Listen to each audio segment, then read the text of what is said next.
All right, so it's like 2 a.m. on a Friday night, and I've had a couple drinks in me, but I felt like doing one of these anyway. So hopefully I don't get too weird. But so today's question is how quickly will I lose my gains? So, like if you stop exercising, how long does it take for you to lose your muscle and, and your strength? And, well, first of all, a lot of people think that, like if you stop exercising, all of a sudden all your muscle turns into fat. That's not how that works. They're totally different things. Yes, you will gain fat, you will put on fat, and yes, you will lose muscle, but it doesn't convert. That's not how that works. And it's also important to realize that, like, people seem to think that they'll lose them a lot faster than they really do. It depends on a lot of different factors, but primarily it depends on what kind of gains we're talking about, first of all, and how long it took for you to get them in the first place.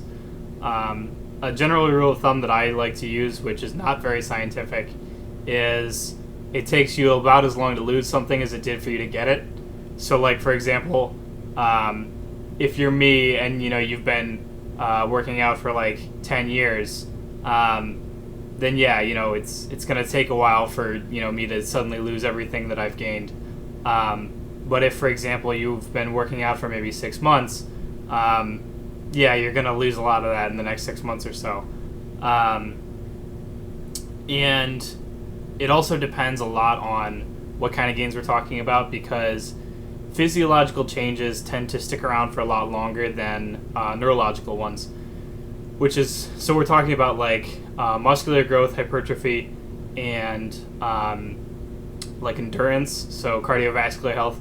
Those will last for a lot longer because those are actual physical changes that have happened. Most neurological effects, on the other hand, including, like, flexibility, strength, speed, stuff like that, those get lost a lot more quickly because you have, like, like, that's essentially like a pattern of movement that's programmed into your brain, and that, like, can get much more easily overwritten with, like, new movements or new, or lack thereof, like, new states of, like, kind of movement. So if you don't move a lot, your brain gets adapted to that instead, and you lose a lot of that strength. Now, of course, you can maintain stuff pretty easily. Like, I've seen studies where, people maintain strength just working out once a week, which is a pretty, like, if you can get into the gym once a week, that's, like, that's not a big, that's that's not a big demand for most people, just coming in once a week. But aside from that, let me think. Oh yeah, bed rest is a different thing. If you ever go through, like, an extended period of bed rest, that's going to kill your gains a lot faster. Essentially being totally immobilized, like you are in, say, like, an injury or, like, bed rest from a sickness or something like that, that's going to kill that stuff fast.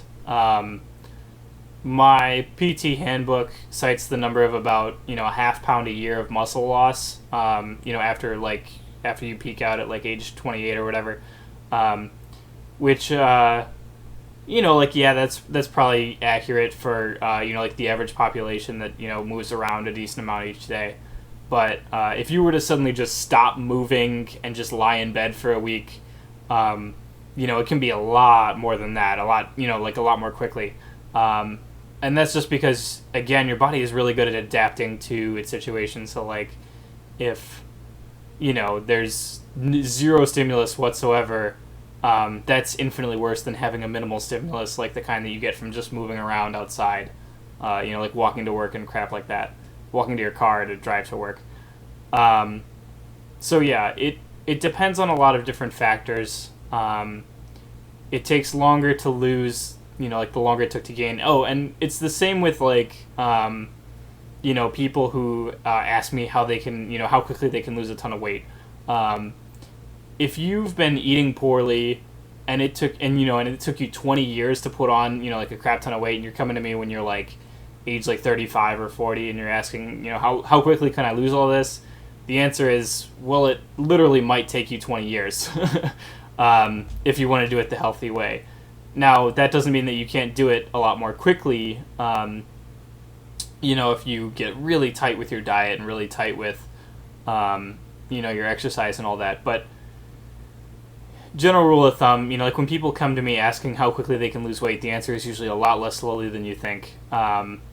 Just because, again, like your body is programmed into that pattern of not moving and of eating a lot, and that's hard to break. And generally, it inspiring that kind of real physiological change that comes with that, that is a lot of weight loss. That takes a while, and so you shouldn't really trivialize that in terms of like the amount of time that you have to put into that. And a lot of people don't really want to think about it that way. They want to think that, like they can do it in like 4 months or whatever. And generally they really can't without, killing themselves, starving themselves. And that's not healthy. And you don't really, that's generally not sustainable. So I don't recommend it ever. I mean, if you look at, like the people who the people who compete on Biggest Loser, the vast majority of those put the weight back on afterwards, and it's because they're teaching you crash dieting techniques that aren't designed to be sustainable. So yeah, they're just teaching you to lose weight really quickly and put it back on really quickly. So again, generally the slower that you do things, the better, and the slower that you gain something, the slower that you're going to lose it. Like we've got, for example, like Louis Simmons at Westside, he'll talk to me all the time about how he'll at this point he's pretty laid low by injuries, so he can't really do much heavy lifting anymore, but he walked into the gym the other day, and the guys were deadlifting with the monster bands, which are like 260 pounds or something like that of resistance. Plus they were, he loaded it up with, about another 250 pounds of plates. And, that's a 500 pound deadlift. And he was like, yeah, I haven't deadlifted in months. And that's because, again, like he's just been lifting for like his entire life. So his body likes to sustain that strength, even though, he hasn't done much to really maintain it in a while. So, in general, what I tell people is, obviously it's about building big habits. It's about building good habits. It's about being in it for the long haul. It's about, really dedicating yourself to a lifestyle that involves sticking around. So, if you have that in place, you're going to lose your gains very slowly, versus if you crash diet and you, force yourself to, spend 2-3 hours in the gym every day for, 6 days a week all of a sudden without really any previous exercise experience, yeah, you'll lose that pretty quickly. And that's just because, again, you got to be in it for the long haul. The longer it is, the longer you've been around, the longer it lasts. So, yeah, that's about it for today. Hopefully I haven't been too... well, I've been saying a lot, so that's a fucking deal. But hopefully I haven't been too incomprehensible. So anyway, like the video, comment on the video, rate the video. The usual. Good night. Peace out.